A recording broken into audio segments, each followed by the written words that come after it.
예, 오늘 말씀은 인내는 열매를 맺는다라는 제목입니다. 설교 본문은 베드로후서 1장 3절에서 11절 말씀입니다. 우리의 신앙이 때로는 좀 막연한 그러한 길을 걸어가는 것 같은 느낌을 가질 때가 있습니다. 뭐라 그럴까요? 바람에 밀려가는 구름 같기도 하고, 물에 이렇게 둥둥 떠 있는 부초 같기도 하고, 내가 제대로 믿고 있는 건가, 나를 구원 받은 건가, 뭐 이런, 확신이 없을 때도 있죠. 사람들이, 종교가 뭡니까? 물어보면은, 기독교입니다. 이렇게, 선뜻 대답하죠. 그러나 우리가 내가 성경 말씀대로 살고 있는가 이렇게 내 자신한테 반문해 볼 때에 그렇지 못한 우리 자신을 보게 될 때 우리는 죄책감에 빠질 때도 있어요. 그러나 내 자신이 하나님 앞에 죄인입니다라고 고백하는 것은 성도의 마땅한 자세예요. 하나님, 저는 죄인입니다. 제가 우리 믿음 침례 성도의 단체 카톡에도 제가 올렸지만, 사도 바울 같은 경우에 처음에 나는 으뜸 가는 사도들보다 조금 더 뒤지지 않는다라고 처음에 자기 자신이 그렇게 얘기합니다. 그러다 조금 있다가 이제 신앙이 좀 더 깊어지고 하나님 앞에 좀 더 가까이 가니까 내가 모든 성도들 중에서 가장 작은 자다. 나는 사도라 불리기에 합당치 못한 자다. 내가 하나님의 교회를 핍박했다. 이렇게 얘기해요. 신앙이 깊어질수록. 신앙이 더 깊어질수록 뭐라고 얘기하느냐. 나는 죄인들 중에 우두머리다. 이렇게. 여러분, 하나님께 가까이 가고 그리스도의 분량에 충만할수록 내가 얼마나 큰 죄인인지 깨닫게 되는 것입니다. 그래서 하나님 앞에 내가 죄인입니다 하는 그 자세는 참 좋은 자세인데, 만약에 너무나 나의 어떤 죄들로 인하여 내 자신을 정죄하게 되면은 죄책감에 빠지게 되고 거기서 헤어나지 못하고 믿음에서 떠나는 경우도 있습니다. 그래서 하나님이 우리 자신이 아버지 앞에 죄인입니다. 그러나 예수님의 보혈로 우리를 정결히 씻겨주셔서 우리가 하나님 앞에 나갈 수 있습니다. 이렇게 감사하면서 나가야 되는데, 뒤로 물러나가면 하나님이 기뻐하시지 않는다는 거예요. 그래서 자기 자신을 정죄하는 것, 그것이 너무나 크게 되면은 주님을 떠나게 되니까 하나님이 원치 않는다는 것이죠. 그래서 성경은 뭐라고 말씀하고 있느냐. 만일 우리 마음이 우리를 정죄한다면, 정죄라는 것은 죄인이라고 딱 판결을 내리는 거예요. 땅, 유죄. 만일 우리 마음이 우리를 정죄한다면 하나님은 우리 마음보다 크시고 모든 것을 아시느니라. 사랑하는 자들아, 만일 우리 마음이 우리를 정죄하지 아니하면, 우리가 하나님을 향해 확신을 갖고 정죄하지 아니하면, 난 죄인이 아니야. 예수 그리스도의 보혈로 난 깨끗이 씻겼어. 난 이제 하나님께서 나에게 죄인이 아니라고 말씀하셨어 하고, 이렇게 확신을 가지고 하나님 앞에 당당히 나가라는 거죠. 그러면 무엇이든지 우리가 구하는 것을 그분에게서 받나니, 이는 우리가 그분의 명령들을 지키고 그분의 눈앞에서 기쁨이 되는 그 일들을 행하기 때문이다 라고 말씀하고 있습니다. 자신을 정죄하지 마시기 바랍니다. 그러면 우리를 위하여 우리의 죄 때문에 돌아가신 예수님의 그 공로를 부정하게 되는 거예요. 예수님이 우리를 위하여 돌아가심으로 우리가 죄인이 아닌 의인이 되었다라고 성경은 말씀하고 있어요. 우리는 하나님 앞에서 담대함을 가질 필요가 있어요. 교만하라는 게 아닙니다. 담대할 필요가 있다. 하나님 앞에서 담대하다, 조금 뭔가 가당치 않는 말 같이 들리지만, 예수 그리스도 안에 있는 자들은 하나님 앞에 담대하게 설 수 있다라고 성경은 말씀하고 있어요. 왜냐하면 우리를 향해 하나님께서 가장 기뻐하시는 일이 뭐냐? 바로 예수 그리스도 안에서 발견되는 것. 그것이 바로 하나님께서 원하시는 궁극적인 목적이에요. 우리가 예수 그리스도 안에 있는 것, 예수님과 하나가 되어 있는 것, 이것이 하나님이 가장 기뻐하시는 일이라 성경은 말씀하고 있어요. 그분께서 우리를 구원하시고 거룩한 부르심으로 부르신 것은 우리의 행위에 따른 것이 아니요 자신의 목적과 은혜에 따른 것이다. 이 은혜는 창세전에, 세상이 시작되기 전에 어디에서? 그리스도 예수님 안에서 우리에게 주어졌다. 우리가 그리스도 예수님 안에 있기만 하면, 즉 이 몫은 우리의 거예요. 하나님께서 거룩한 부르심으로 부르셨는데 누구에게 해당되느냐? 그리스도 예수님 안에 들어가 있는 자들. 그래서 그리스도 예수님 안에 들어가는 것은 우리의 몫이라는 거예요. 우리가 우리의 의지로 예수님을 받아들이고 그 복음을 통하여 회개해서 예수님을 주와 그리스도로 믿고 받아들이는 것. 그래서 그리스도 예수님 안에서 우리에게 주어주신 거다. 이렇게 말씀하고 있어요. 하나님께서는 오직 한 가지만 말씀하고 있어요. 한 가지. 이것도 하고 저것도 해라 말씀하시는 것이 아니라 오직 예수 그리스도 안에 있어라. 그러나 정작 크리스찬이라 할지라도 예수님 안에 온전히 있는 것은 얼마나 어려운 일인가 우리가 잘 알고 있습니다. 그래도 우리는 예수님 안에 꼭 있어야 됩니다. 이것이 하나님의 말씀의 중심이요 성경 전체의 가르침입니다. 예수님 안에 있다는 것은 영원한 생명 안에 있다는 거예요. 아들이 있는 자에게는 생명이 있고 아들이 없는 자는 생명을 보지 못하고 오히려 하나님의 진노가 그 위에 머물러 있다. 예수님 안에 있어야 된다는 거예요. 그래야 영원한 생명 안에 있다는 것입니다. 예수님 안에 있으면 하나님께서 얼마나 기뻐하시면 우리를 자신의 의라고 말씀하고 있어요. 예수님 안에 있는 우리가 하나님의 의다. 하나님의 the righteousness of God in Him 이렇게 말씀하고 있어요. 하나님께서 죄를 알지도 못한 그분을 우리를 위하여 죄가 되게 하신 것은 우리가 그분 안에서 예수 그리스도 안에서 하나님의 의가 되게 하려 하십니다. 예수님 안에 있기만 하면 하나님이 너는 나의 의다 이렇게 말씀하신다는 것입니다. 근데 여기뿐만 아니라 성경은 전부 같은 말씀, 일관되게 같은 말씀합니다. 오늘 선포하는 본문 베드로후서 1장 3절로 7절 말씀에도 같은 말씀이에요. 하나님께서는 우리를 영광과 덕으로 부르신 분을 아는 것을 통해 우리 베드로전서 오늘 본문 말씀에 보면은 본문에 하나님을 아는 것을 통해 하나님을 아는 것과 우리 주 예수 그리스도를 아는 것을 통해 그분의 신적 권능에 따라 경건과 생명에 속한 모든 것을 우리에게 주셨다라고 말씀하고 있습니다. 하나님의 성품은 무엇이죠? 하나님의 성품. 하나님 그러면 우리와 다른 대표적인 성품이 있어요. 하나님은 죽지 아니하신다. 우리는 죽어요. 하나님은 죽지 아니하신다. 이게 하나님의 대표적인 속성이고 성품이죠. 그리고 하나님에게 아주 특별한 그 성품이 있어요. 우리는 하나님 그러면 하나님은 첫째 거룩하신 분, 그리고 하나님은 공의로우신 분, 그리고 하나님은 긍휼이 풍성하신 사랑의 하나님. 하나님은 거룩하신 하나님, 공의의 하나님, 사랑의 하나님이시죠. 그리고 하나님은 죽지 아니하신다. 그런데 우리가 하나님을 알고 그분의 아들 예수 그리스도를 아는 것으로 말미암아 그 하나님의 성품을 우리에게 그냥 주셨다는 거예요. 동일하게.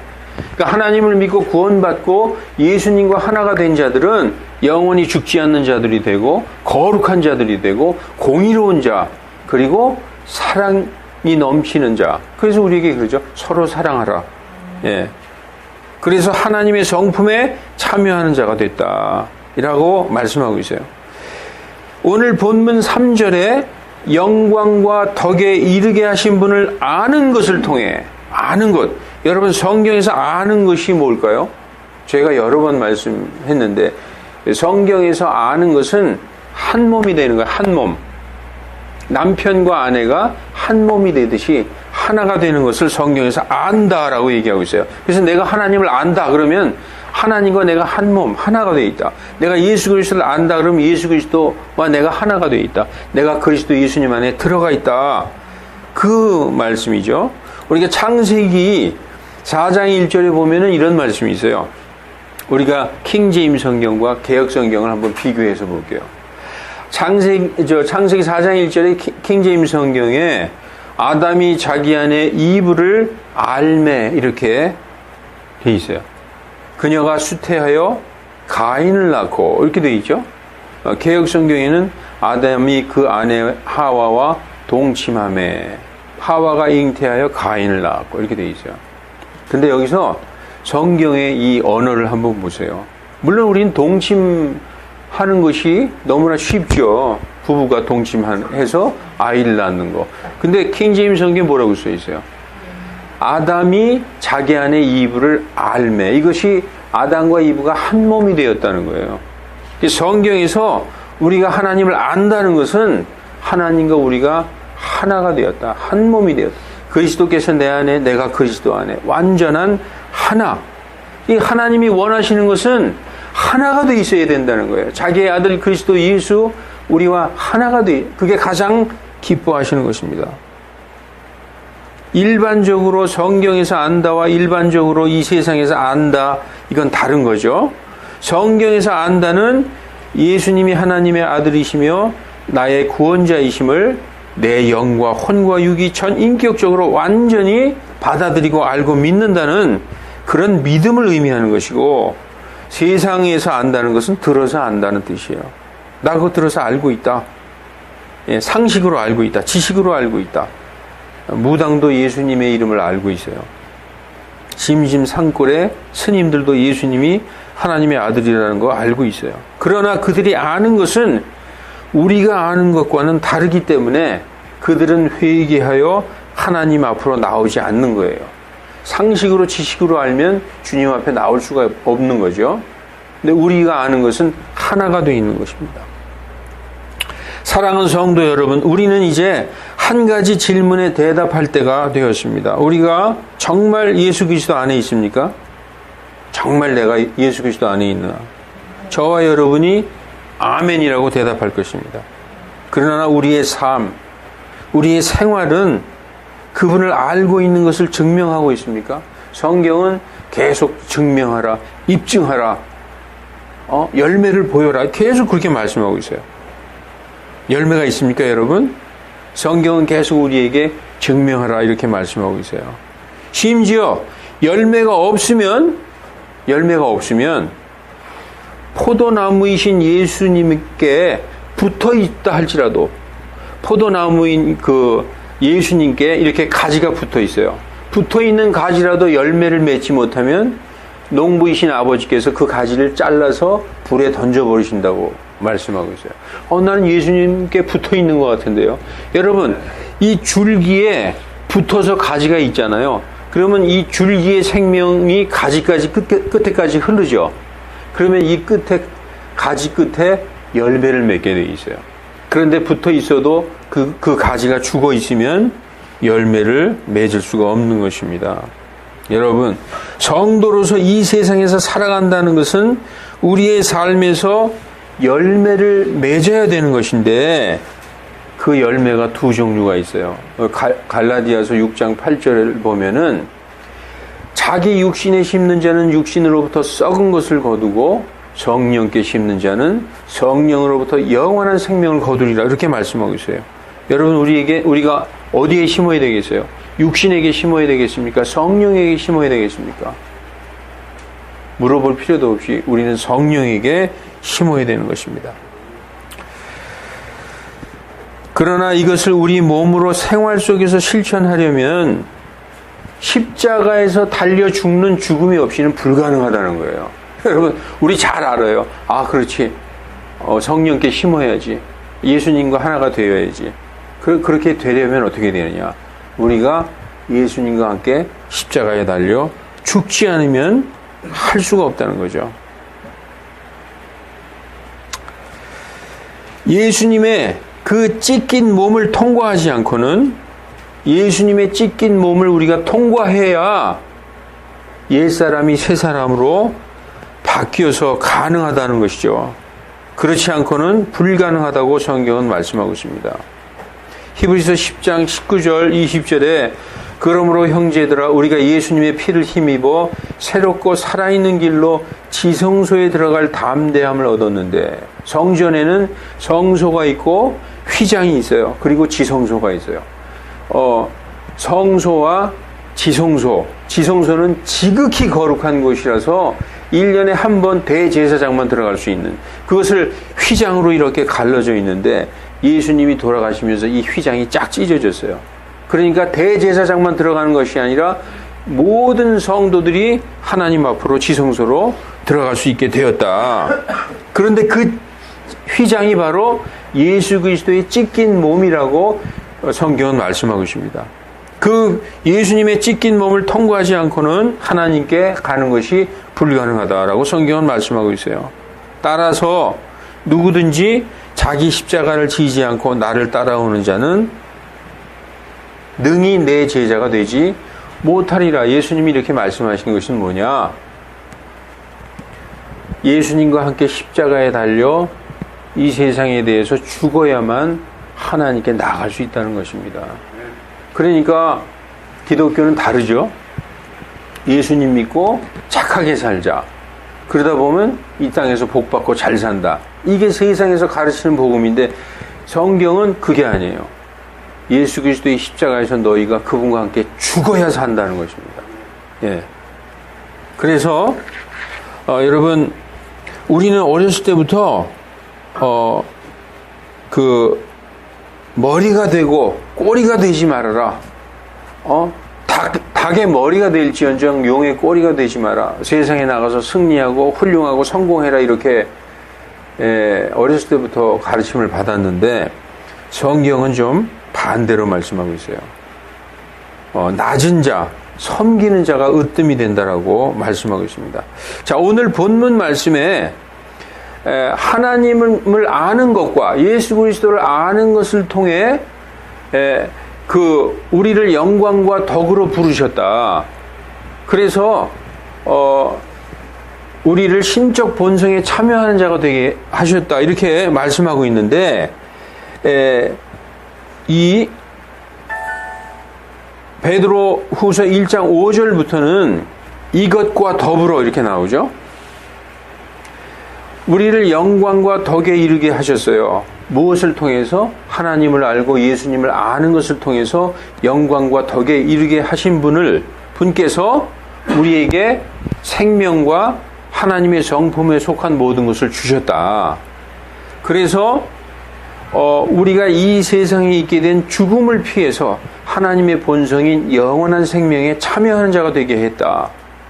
그래서 우리가 영생을 얻었다는 거죠. 근데 이것만 갖고 만족해서는 안 된다는 거예요.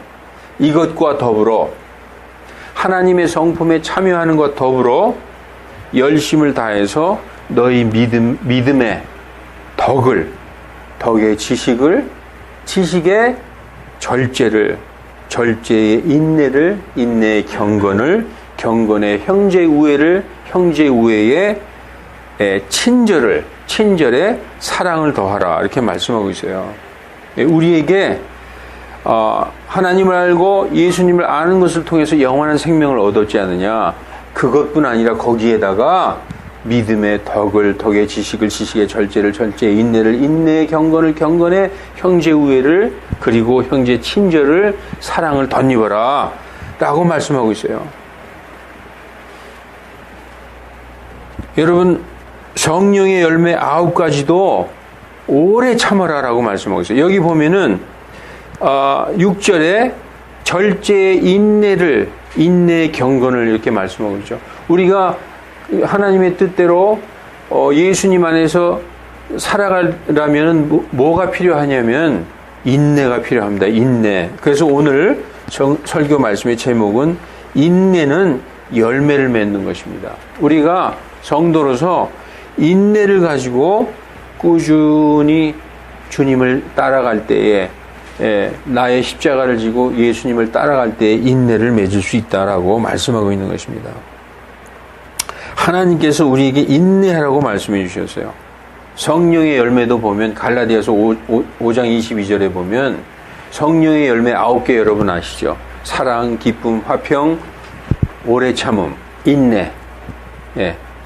인내, 그리고 부드러움, 선함, 믿음, 온유, 절제. 성령의 열매 중에서도 인내가 있어요, 여러분. 가장 중요한 게 인내입니다. 성도들이 인내하지 못하면 쓰러지게 돼 있어요. 그래서 여러분, 하나님께서 우리에게 인내하라고 말씀하고 있는 것입니다. 인내는 자신을 낮추는 거예요. 자신을 낮추는 것입니다.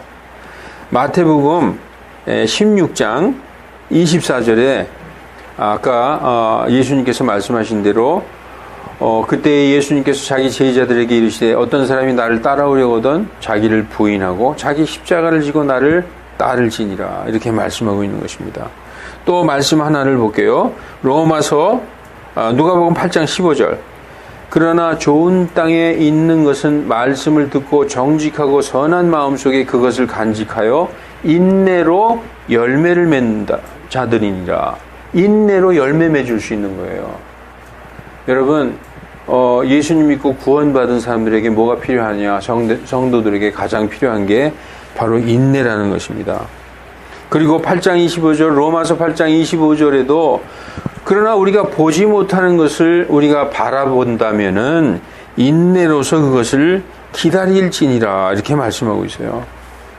그리고 히브리서 6장 12절에도 이것은 너희가 게으르지 아니하고 믿음과 인내를 통해 약속들을 상속받는 자들을 따르는 자들이 되게 하려 함이라 라고 말씀하고 있습니다. 믿음과 인내로 말미암아 또 히브리서 12장 1절에는 그러므로 증인들이 이렇게 큰 구름을 이루며 또한 우리를 둘러싸고 있으니 아주 구름과 같은 수많은 증인들이 우리를 둘러싸고 있는데 모든 무거운 것과 너무 쉽게 우리를 얽어매는 죄를 우리가 떨쳐버리고 인내로 우리 앞에 놓인 경주를 달리라고 성경은 말씀하고 있습니다. 인내로. 히브리서 12장 1절에도 히브리서 12장 1절에도 우리 앞에 놓인 경주를 인내로 달리라 이렇게 말씀하고 있죠. 여러분 세상을 살다 보면 성도들이 지치고 굉장히 믿음이 약해질 때가 있어요. 왜냐하면은 우리가 겪는 인생의 환난 중에서는 내 몸이 병에 드는 그런 큰 환난이 있을 수도 있고 사업이 실패해서 금전적으로 큰 아주 어려움에 겪을 수도 있고 자녀 문제로 그런 어려움을 겪을 수도 있죠. 우리가 이렇게 보이는 것뿐만 아니라 우리의 삶에 있어서 우리의 믿음이 쇠약해지고 하나님을 떠나는 것 이거보다 더 큰 환난이 없습니다. 사실 이건 정말 성도로서 그거보다 더 큰 그런 큰 시련이 없을 거예요. 근데 성경에서 우리가 눈에 보이는 여러 가지 그 힘든 것들, 금전적인 문제, 건강 문제, 자녀 문제, 부모 문제, 직장 문제, 뭐 사업 문제 이런 거 그리고 우리의 신앙 문제 이런 거에 있어서 인내하지 않으면 우리는 인내하지 않으면 쓰러질 수밖에 없어요. 그래서 베드로전서 1장 6절에는 이렇게 말씀하고 있습니다. 우리 성경을 한번 찾아볼게요. 베드로전서 1장 6절에는 그러므로 너희가 이제 여러 가지 시험으로 인하여 잠깐 근심하게 되지 않을 수 없었으나 왜 개역 성경을 보고 있지? 예. 자, 비록 지금은 너희가 잠시 여러 가지 시험으로 말미암아 부득이하게 눌림을 받아도 오히려 이 시험으로 인해서 크게 기뻐하라는 것이죠. 기뻐하라고 성경 말씀하고 있어요. 여러 가지 시험으로 말미암아 부득이하게 눌림을 받아요. 막 괴로워요. 영도 괴롭고 마음도 괴로워. 근데 오히려 이로 인해서 크게 기뻐하라는 거죠. 왜냐? 불로 연단받는 너희 믿음의 시련이 사라질 금보다 훨씬 더 귀하게 되어서 정금처럼 된다는 거죠. 우리의 믿음이. 그래서 예수 그리스도께서 나타나실 때 칭찬과 존귀와 영광을 얻게 된다라고 성경은 말씀하고 있습니다. 또 고린도후서 4장의 17절에 보면은 이런 말씀이 있어요. 우리에게 있는 어떠한 큰 고난이라도 성경은 우리에게 잠시 있는 가벼운 고난이라고 얘기하고 있어요. 우리에게 잠시 있는 가벼운 고난이 우리를 위하여 훨씬 더 뛰어나고 영원한 영광에 중한 것을 이룬다. 지금 눈에 보이는 것만 바라보지 마라. 보이는 것을 바라보지 아니하고 보이지 않는 것을 바라보라. 이는 보이는 것은 잠깐이요 보이지 않는 것은 영원하다라고 말씀하고 있어요. 여러분, 신앙은 보이지 않는 것을, 믿음은 보이지 않는 것을 믿는 거예요. 여러분, 예수님 본 사람 있습니까? 없잖아요. 근데도 예수님을 사랑하고 있잖아요. 예수님을 믿고 있잖아요. 그 믿음으로 보이지 않는 것을 바라보고 믿는 것이 우리의 신앙입니다. 사도 바울은 그분이 하나님께, 예수님께 부름을 심을 받아서 이방의 복음을 전하는 사도로 하나님의 일을 했어요.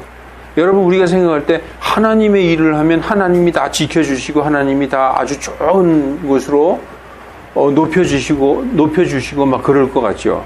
사도 바울은 복음을 전하면서 매도 맞고 감옥에 갇히고 온갖 고난을 당했어요. 왜 그러느냐? 하나님께서 능히 이겨내실 줄 아심으로 그를 강하게 하시기 위해서 사도 바울이 그런 고난을 허락하셨는데, 빌립보서 4장에 이렇게 고백합니다. 사도 바울이 빌립보서 4장에 내가 비천에 처할 줄도 알고 존귀에 처할 줄도 알게 되었다. 모든 내가 어떠한 처지에 있든지 내가 일체의 비결을 배웠다. 내가 아주 비천한 자가 되고 또한 내가 아주 존귀한 자가 돼도 흔들리지 않는 그 일체의 비결을 배웠다. 여러분, 하나님의 말씀을 전파하고 많은 사람들이 구원받고 그 은혜를 받고 하나님께 돌아올 때 그가 얼마나 존귀한 자예요. 정말 존귀한 자죠. 그러나 믿지 않는 자들에게 핍박당하고 감옥에 갇힐 때 그가 비천하게 됐거든요. 그런데 4장 11절에 내가 어떠한 처지에 있든지 자족하기를 배웠다라고 말씀하고 있어요. 내가 배고픔에 처할 줄도 알고 배불름에 처할 줄도 알고 어떠한 처지에서든지 내가 모든 것을 감당할 수 있는 일체의 비결을 배웠다. 빌립보서 4장 13절에 나를 강하게 하시는 그리스도로 말미암아 내가 모든 것을 할 수 있느니라, 이렇게 말씀하고 있습니다. 여러분, 성도의 삶을 일평생을 살아나간다는 것은 고난의 연속이에요. 오히려 고난이 없으면 그거 이상한 겁니다. 이상한 거예요. 왜냐하면은 하나님께서 우리를 단련시키고 강하게 하기 위해서 성도들에게 고난을 허락하시는 거거든요. 그런데 일평생 예수님 믿고 복받고 잘 살고 부귀영화를 누리고 잘 산다. 이거는 오히려 비성경적인 얘기예요.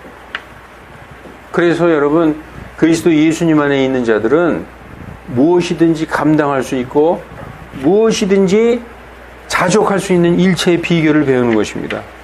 우리가 살아가면서 많은 환난을 겪지만 인내로 그것을 이겨내라고, 감당하라고 성경은 말씀하고 있어요. 여러분, 인내가 없으면 열매를 맺을 수가 없습니다. 인내로 귀한 열매를 맺는 여러분과 제가 되시기를 우리 주 예수 그리스도 이름으로 축원합니다. 기도하시겠습니다.